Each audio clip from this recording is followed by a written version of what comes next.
श्री गुरुदेव भगवान की जय।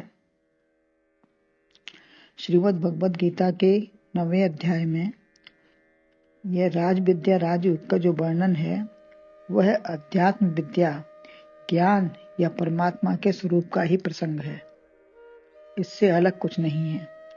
कैसे परमात्मा सर्वव्यापी है यही बताया जा रहा है।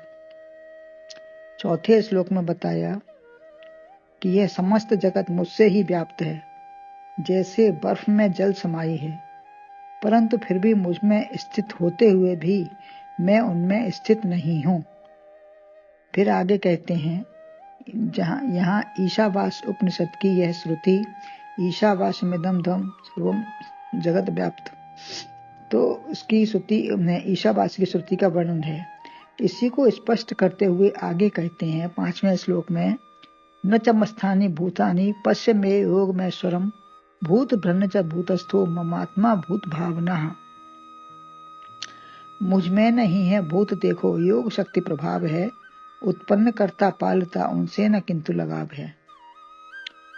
इसका अन्वय है भूतानि मस्थानि न मे ऐश्वरम योगम पश्य भूत भ्रत च भूत भावना च मम आत्मा भूतस्थः न। और समस्त भूत प्राणी मुझ में नहीं हैं। चौथे में कहा कि मुझ में है, ये विरोधाभास कैसा? तो मेरी योग माया और ऐश्वर्य को देखो, यही विचित्र बात है। योग माया और ऐश्वर्य को देखो, ये मुझसे अलग है। इसे देखो, आंखों से तो संसार ही दिखेगा, अतः परमात्मा को बुद्धि से देखो और समझो। भूत प्राणियों का पालन और उत्पत्ति करने वाला, सबका आधार अधिष्ठान मैं हूँ, किंतु मेरी आत्मा भूतों में नहीं है, मैं उनसे अलग हूँ।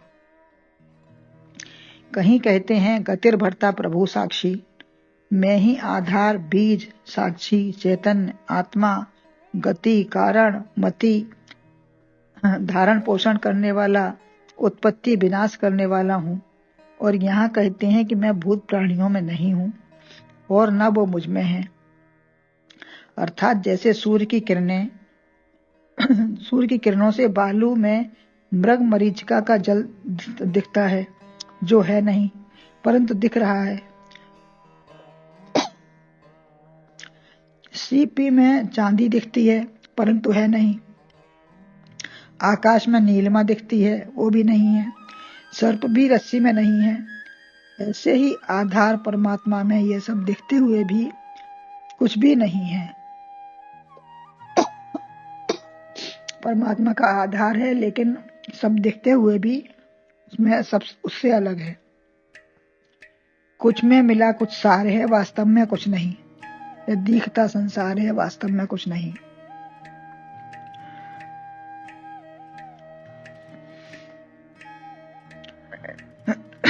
जैसे बीज में वृक्ष समाया है, बीज बोया तो वृक्ष उसी से निकला, तो बीज में वृक्ष है। कपास के ढेर में क्या कपड़े का थान दिखता है? नहीं। जल में लहरें दिखते हुए भी जल ही है। हवा चली, पानी उठा, लहरें बनी, जैसे लहरें जैसी हो गई। तो लहरी ढूंढे नीर को, कपड़ा ढूंढे सूत, जीव ढूंढे ब्रह्म को, तीनों ऊत के ऊत। ये सब तीनों उसमें होते हुए भी सबसे अलग है। तेरा ही स्वरूप है। ढूंढ किसको रहा है? लहर कपड़ा जीव नाम रख लिया। सबका आधार अधिष्ठान जल सूत सब परमात्मा ही है। ये दिखते हुए संसार का अधिष्ठान भी परमात्मा ही है। संकल्प से सब बन गया है। टीवी में मानो अपना ही रूप देख रहे हो, जो दिख रहा है वो सब अपना ही रूप है, परंतु आप उसमें नहीं हो। आप में भी वह चित्र या टीवी नहीं है। शरीर ही अपने को मानो तो शरीर के किस अंग में वह चित्र है? यदि हम अपने को शरीर ही मानते हैं तो शरीर के किसी अंग में वो चित्र तो नहीं समाया है। न आप में चित्र है, न आप उस चित्र में हो, केवल परछाई मात्र है। जो चित्र है वो केवल परछाई मात्र है। और मृत्यु के बाद भी वह चित्र जीवित की भांति चेष्टा कर रहा है। शरीर की मृत्यु भी हो गई है, लेकिन वो चित्र तो वही चेष्टा कर रहा है।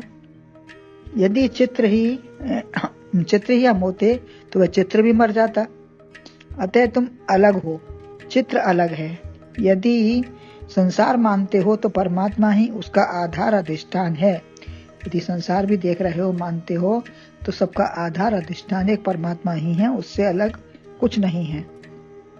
अन्यथा वह शुद्ध चैतन्य है, वह 6 विकारों से रहित है। यदि परमात्मा की तरह संसार माने तो यह बेकारी है।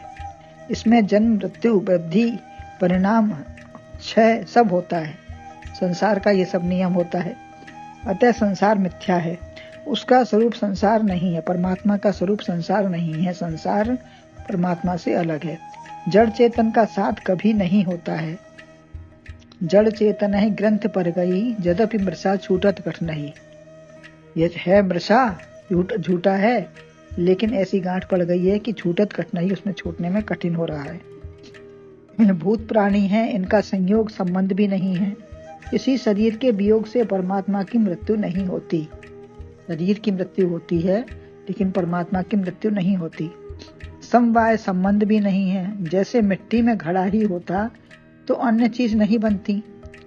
मिट्टी से घड़ा बना है, लेकिन मिट्टी में घड़ा नहीं है।